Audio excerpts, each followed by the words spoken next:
ప్రభుత్వ సంక్షేమ హాస్టల్లో విద్యార్థులకు నాణ్యమైన ఆహారం, వసతులు, పారిశుద్ధ్యం, భద్రత కల్పించాల్సిన బాధ్యత ప్రభుత్వంపై ఉందని, కానీ హాస్టల్స్లో వాస్తవ పరిస్థితులను పరిశీలిస్తే అనేక లోపాలు వెలుగులోకి వస్తున్నాయని ఆర్ఎస్యు జాతీయ అధ్యక్షుడు రవిశంకర్ రెడ్డి తెలిపారు. ఈ సందర్భంగా ఆర్ఎస్యు జాతీయ అధ్యక్షులు రవిశంకర్ రెడ్డి మాట్లాడుతూ, ఫుడ్ కమిషన్ చైర్మన్ ప్రతిరోజు ఒక హాస్టల్ను సందర్శించినా అక్కడ ఏదో ఒక లోపం కనిపిస్తూ ఉండడం పరిస్థితి తీవ్రతకు నిదర్శనం. ఆహారం నాణ్యత, వంటశాల పరిశుభ్రత, విద్యార్థులకు అందుతున్న భోజనం, త్రాగునీరు, పారిశుద్ధ్యం వంటి అంశాల్లో లోపాలు బయటపడుతున్నాయని అన్నారు. ఇలాంటి పరిస్థితుల్లో మీడియా, విద్యార్థి సంఘాల పర్యవేక్షణను అడ్డుకోవడం సమస్యకు పరిష్కారం కాదని, హాస్టల్స్లో జరుగుతున్న లోపాలను వెలుగులోకి తీసుకురావడంలో మీడియా కీలక పాత్ర పోషిస్తుందని, విద్యార్థుల సమస్యలను అధికారుల దృష్టికి తీసుకువెళ్లడంలో విద్యార్థి సంఘాలు కూడా ముఖ్యమైన ప్రజాస్వామ్య వేదికగా పనిచేస్తాయని వారు తెలిపారు. ఈ మీడియా సమావేశంలో రాష్ట్ర అధ్యక్షుడు శ్రీధర్ నాయుడు, రాష్ట్ర ప్రధాన కార్యదర్శి తొండంనాటి ప్రశాంత్, రాష్ట్ర ఉపాధ్యక్షులు రఘురామరెడ్డి, రాష్ట్ర సహాయ కార్యదర్శి నరేంద్రరెడ్డి మరియు శాంతి, రాష్ట్ర కమిటీ సభ్యులు సూర్య, నరేష్ నాయుడు, తూర్పుగోదావరి జిల్లా అధ్యక్షులు నూకరాజు, జిల్లా కార్యదర్శి అభిరామ్ తదితరులు పాల్గొన్నారు.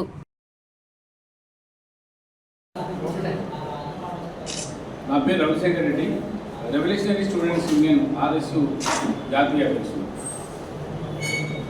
రెవల్యూషనరీ స్టూడెంట్స్ యూనియన్ ఆర్ఎస్యు అనేది ఒక స్వతంత్ర విద్యార్థి సంఘము.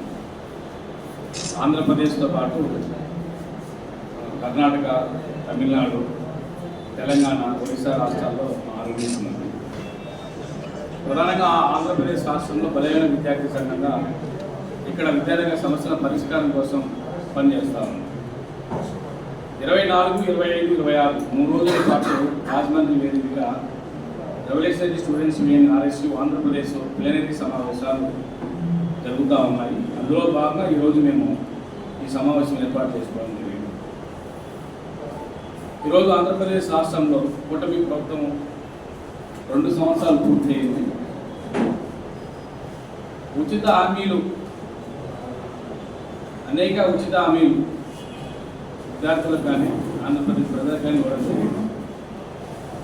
సరే, ఆంధ్రప్రదేశ్లో అంటే దేశంలో ప్రధానమైనది విద్యా వైద్యం. విద్యా వైద్యం ఈ రెండు అభివృద్ధి చెందాలి. ఈరోజు ఎస్సీ, ఎస్టీ, బీసీ, మైనారిటీ పిల్లలు చదివేటువంటి ప్రభుత్వ పాఠశాలలు కానీ లేకుంటే ప్రభుత్వ సంక్షేమ హాస్టళ్ళు, ఈ రెండు కూడా అధిక నిధులు కేటాయించగలిగితేనే అవి అభివృద్ధి చెందుతాయి. ఎన్నో సంవత్సరాలుగా విద్యార్థి సంఘాల ఒకటే డిమాండ్. ఆ డిమాండ్ ఏంటంటే విద్యా సంవత్సరం ప్రారంభంలోనే ప్రభుత్వ పాఠశాలలో మౌలిక సదుపాయాలు కల్పించాలా, అట్లాగే పూర్తి స్థాయి ఉపాధ్యాయ పోస్టు భర్తీ చేయాలా, లేకుంటే పుస్తకాలు పూర్తి స్థాయిలో ఇవ్వాలా, యూనిఫామ్ పూర్తి స్థాయిలో ఇవ్వాలా అనేది ఎన్నో సంవత్సరాలుగా విద్యార్థి సంఘాలుగా ప్రతి సంవత్సరం మేము ఆందోళన చేసేది. కానీ ఎన్ని ప్రభుత్వాలు మారినా ఈ పద్ధతి మారడం లేదు. అంటే పిల్లలకు చేయాల్సినటువంటి సకాలంలో ఇవ్వాల్సినటువంటి ఏ సౌకర్యాలు కూడా ఈరోజు ప్రభుత్వ పాఠశాలలో అందే పరిస్థితి లేదు. జూన్ 12వ తేదీ లేదా 14వ తేదీ విద్యా సంవత్సరం ప్రారంభమైతే ఆగస్టు నెలకు కూడా పూర్తి స్థాయి పుస్తకాలు వచ్చే పరిస్థితి ఆంధ్రప్రదేశ్ రాష్ట్రంలో లేదు. అది ఎప్పటి నుంచి లేదు. అట్లాగే ఇప్పటికి కూడా విడతల వారిగా ఉపాధ్యాయ పోస్టులు భర్తీ చేస్తున్నారు. ఆంధ్రప్రదేశ్ రాష్ట్రంలో ఇప్పటికి కూడా అరకొరకు ఉపాధ్యాయులు ఉన్నారు. కొన్ని సబ్జెక్టులకు టీచర్లు లేరు. అంబేద్కర్ గురుకులాలు, కస్తూర్బా పాఠశాలలు ఇప్పటికి కూడా పూర్తి స్థాయి టీచర్లు లేరు. కాబట్టి మరి ఎక్కడ మరి ప్రభుత్వ విద్య ఎట్లా మరి ఎస్సీ, ఎస్టీ, బీసీ, మైనార్టీ, అగ్రవర్ణ పేదలకు ఎలా అందుతుంది? ఈరోజు లోకేష్ గారు విద్యాశాఖ మంత్రిగా ఉన్నారు.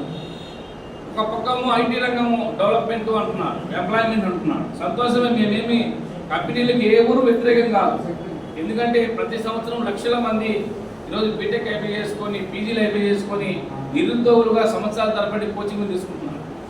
వాళ్ళందరికీ మంచి అవకాశమే, అది నేను కూడా స్వాగతిస్తాను. మరి వీళ్ళందరూ మంచి భవిష్యత్తు తీర్చిదిద్దాలంటే మరి గ్రౌండ్ లెవెల్లో నిర్మాణాత్మకంగా ఏదైనా ఇంప్లిమెంట్ జరగాలి కదా, అది ఆంధ్రప్రదేశ్ రాష్ట్రంలో లేదు. అట్లాగే మేము ఈ సంక్షేమ హాస్టల్స్, ప్రభుత్వ సంక్షేమ హాస్టల్స్ ఒకప్పుడు ప్రతి జిల్లాలో ఎస్సీ ఎస్టీ బీసీ హాస్టల్స్ అన్నీ కూడా 250, 300 హాస్టల్స్ ఉండేవి. కొన్ని జిల్లాలో 400 కూడా ఉండేవి. ఇప్పుడు 100కు 150 పడిపోయినాయి హాస్టల్స్. అంటే ఆంధ్రప్రదేశ్లో ఎస్సీ ఎస్టీ బీసీ మైనార్టీ పిల్లలు చదువుకున్న వాళ్ళ సంఖ్య తగ్గిందా, సంక్షేమ హాస్టల్లో పిల్లలు చేరడం తగ్గిందా?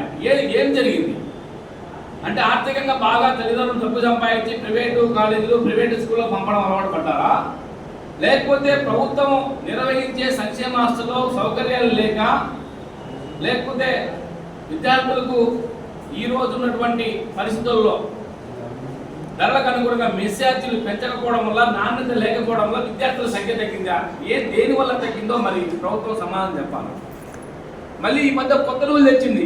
అంటే ప్రభుత్వాన్ని తెలిసినంత వరకు ప్రభుత్వం దృష్టిలో లేనట్టుంది. ఏంటా కొత్త రూల్ అంటే, మీడియా విద్యార్థి సంఘాలకు సంక్షేమ హాస్టల్లో అనుమతి లేదని ఒక ప్రకటన వచ్చింది. మరి సంక్షేమ హాస్టల్లో ఉన్న సమస్యలు మీడియా ద్వారా కదా బయటకు వచ్చేది. మీడియాని మీరు చేతులకు సంఖ్యలేసేది ఎట్లా? గతంలోనేమో ప్రభుత్వ పాఠశాలలోకి విద్యార్థి సంఘాలు పోకూడదని సంఖ్యలు వేశారు. దానికి రాజకీయ పార్టీ జెండా ఒకటి పులిమారు. ఇప్పుడేమో సంక్షేమ హాస్టల్లోకి విద్యార్థి సంఘాలు పోకూడదు, మీడియా పోకూడదు అంటున్నారు.